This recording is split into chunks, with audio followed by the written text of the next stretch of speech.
गीता में श्री कृष्ण ने सत्य ही कहा है कि इंद्रियों से मन श्रेष्ठ है और मन से बुद्धि और बुद्धि से भी श्रेष्ठ आत्मा है जो कि हर जगह है।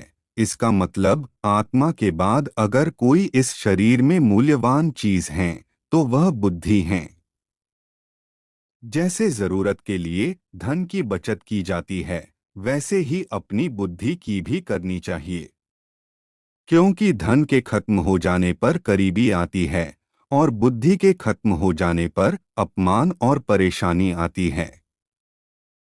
अगर बुद्धि संरक्षित रहेगी तो हम परिवार और समाज में शांति बनाए रखेंगे। अगर बुद्धि के दुश्मन बन गए तो क्लेश, मानसिक तनाव और परेशानी के अलावा कुछ भी हासिल नहीं कर सकेंगे।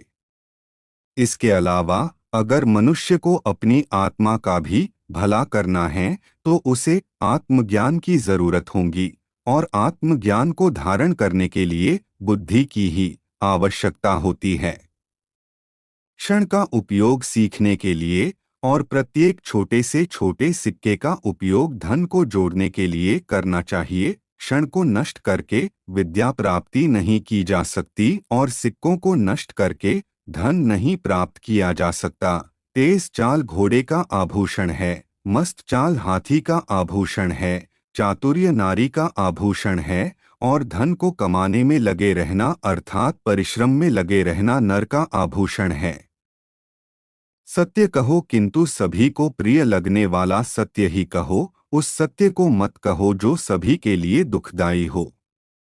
दोनों ही व्यक्ति का जीवन बेकार है, एक तो वह जो धनवान होते हुए भी उदारता पूर्वक दान न करता हो और दूसरा वह जो दरिद्र होते हुए भी परिश्रम न करता हो। जो कार्य करने योग्य नहीं है उसे किसी भी हाल में नहीं करना चाहिए और जो काम करने योग्य होता है उसे अपना कर्तव्य समझकर जरूर करना चाहिए, चाहे उसके लिए अपनी जान ही क्यों न देनी पड़े।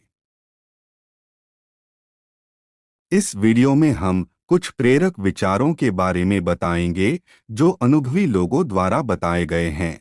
चलिए शुरू करते हैं।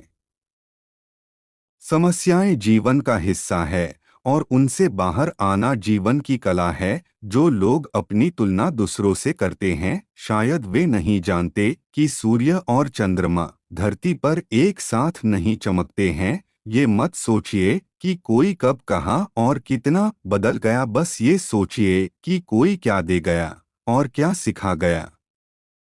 असफलता तुम्हें दुखी नहीं कर सकती अगर सफल होने की तुम्हारी इच्छा शक्ति मजबूत हो। जिंदगी खेलती भी उसी के साथ है जो खिलाड़ी बेहतरीन होता है, वरना दर्द सबके एक से है और हौसले अलग अलग। कोई तो हताश होकर बिखर जाता है तो कोई संघर्ष करके निखर जाता है। तुम्हें असफल होने का डर कभी नहीं होगा अगर तुम्हें अपने कर्मों से निस्वार्थ प्रेम है।